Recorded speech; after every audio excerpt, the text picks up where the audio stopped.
Down South, a story from Australia retold by Clark West. On the great surf beaches of Australia, surfers ride their boards, always searching for a bigger, better wave.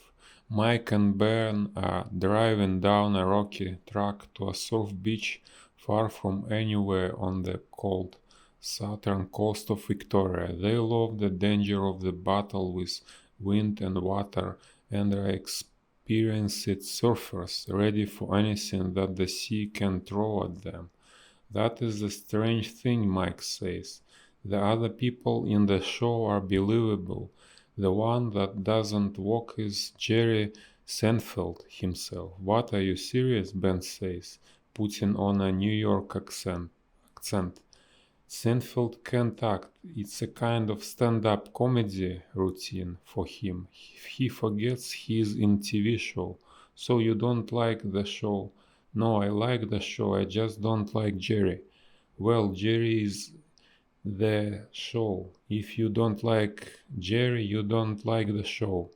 Their Land Rover is powerful, but the road is difficult, and the car's engine works extra hard. The back wheels slip sideways, and mud shoots out across the bushes on either side. Rain is falling heavily, and the regular sound of the windscreen wipers is like the start of a Pink Floyd song. It's warm inside the car. It's icy outside. My wetsuit's wet, Mike says miserably. I hate getting into wetties. Everyone hates getting into wetties, Ben tells him. Funny how you hate it so much, but it's only a few minutes of being in the wetty, and there you are in the water anyway. But if I could choose, I would rather get into a dry wetsuit than get wet, says Ben, happy at the thought of his bone dry wetsuit. Get out and open the gate, Mike says angrily. How much farther do you think we must be close now? Ben says, pulling off his muddy boots and placing his feet over the heater on the dashboard. "You feet stink," says Mike. The car pushes its way up the narrow beach road and around a tight bend. Water-beaten bushes scratch at both sides, filling the car with a screaming noise as the ocean finally shows itself. "Whoa, plenty of swell," Ben says. "Got to be 6 to 8 feet. Bigger, I would say," said Mike excitedly. "That is a long way down there. Do we walk from here?" "Suppose." In the next 10 minutes they move fast, getting boards out of covers and throwing clothes widely into the back seat as they prepare for their battle with wind and water. "Ah!" Mike shouts noisily as he pushes a leg unwillingly into the cold, wetsuit. They make their way along the narrow path towards the sea. It's only now that they realize that the waves are considerably bigger than they must thought. The cold sand begins stealing the life from their toes, turning their feet into blocks of ice. "How big?" Ben says, sounding unconfident. "Big enough. How do we get out there?"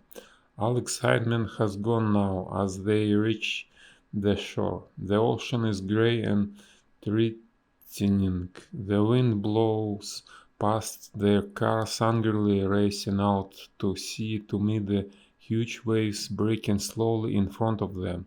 The ocean looks more alive than they feel. They are small and unimportant.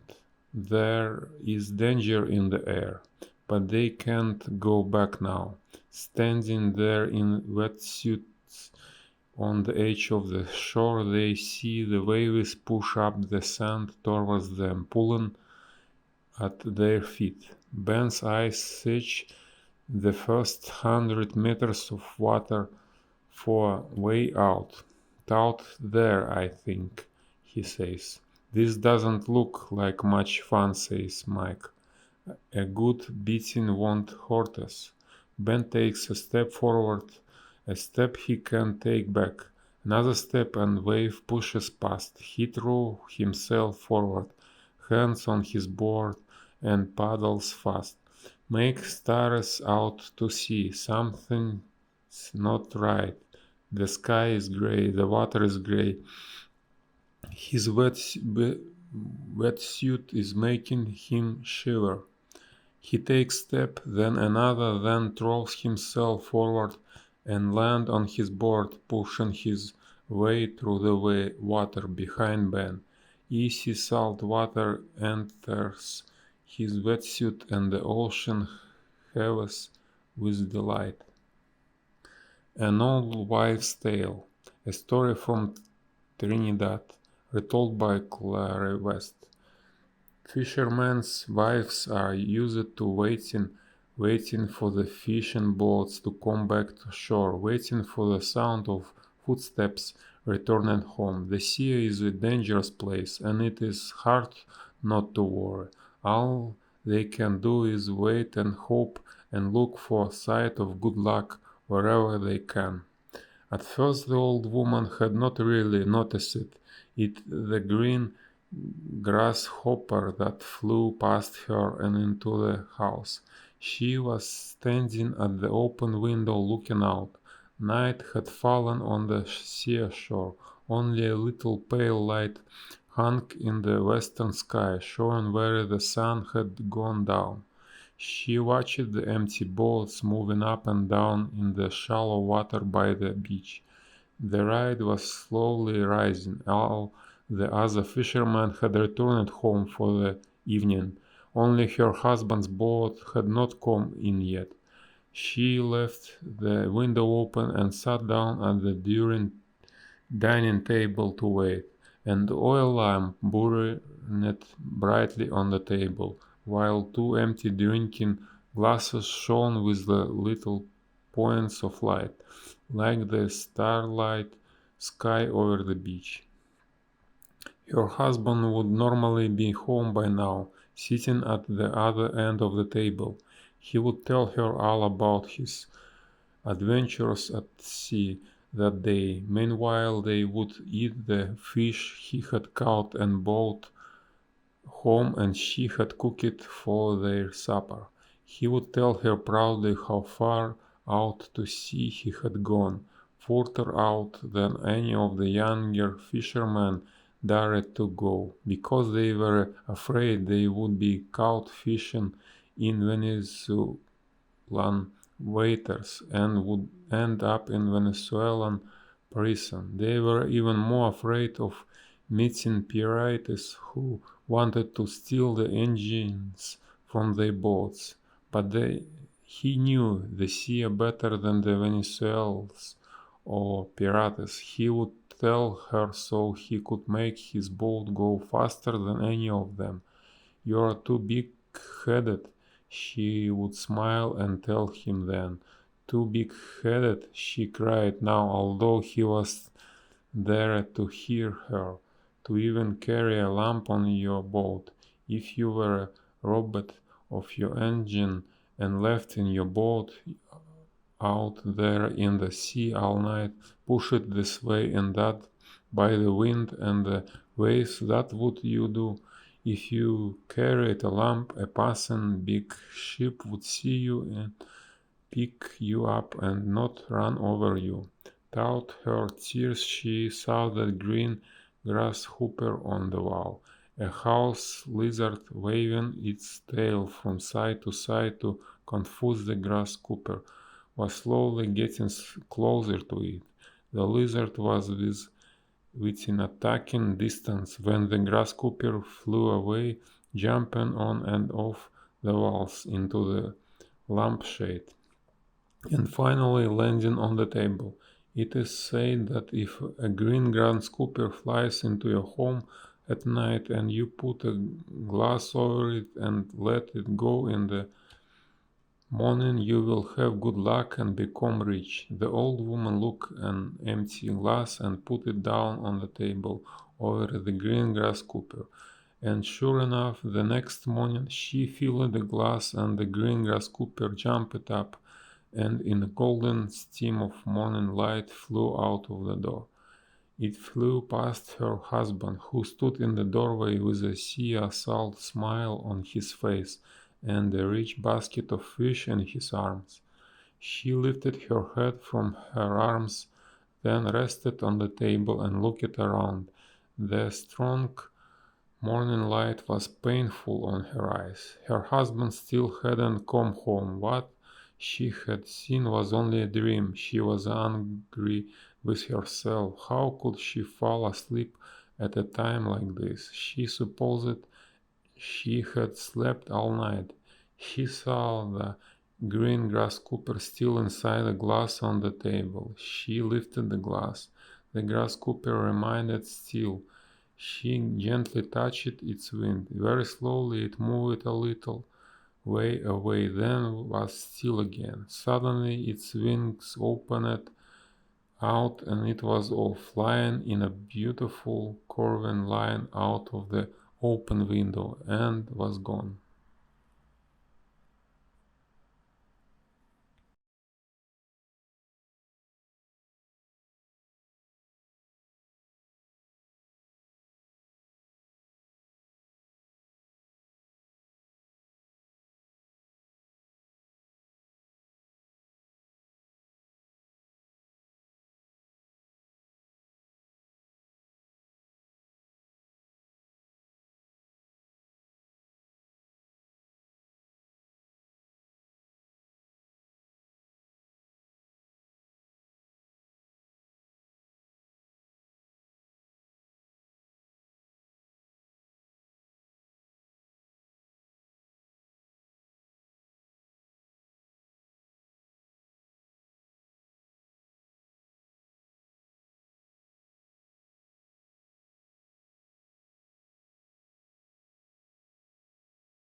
Must be